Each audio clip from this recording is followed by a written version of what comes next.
Trossi. Fiksu veneilijän merkki.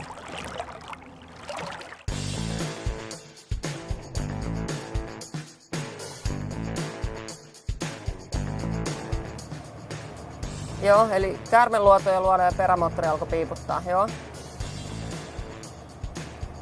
Ja sulta löytyi toi trossi. Meillä menee semmonen vartin verran, niin me tullaan siihen. Kiitti, moi!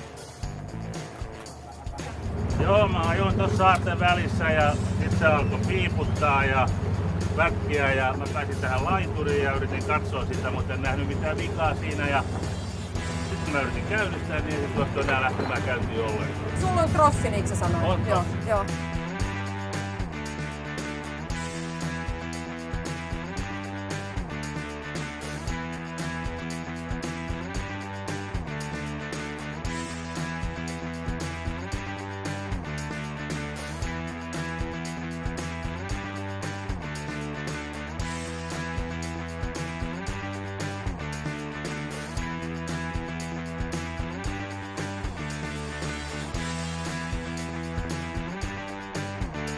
Tuuli painoi aika kovin sitä venettä sen laituriin vasten, että jos olisi keulasta ottanut vedon siitä ulos, niin se olisi kone kääntynyt sitä laituriin vasten. Ja koska kevyestä veneestä oli kysymys, niin he sai sieltä sitten etuknaapeista niin vielä takaknaapin kautta vähän vetoa siihen päälle, jolloin ne sai sen veneen peruuttamalla ulos siitä laiturista.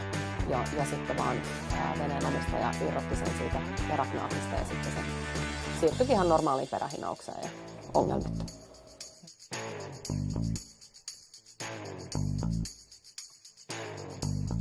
Trossi. Fiksu veneilijän merkki.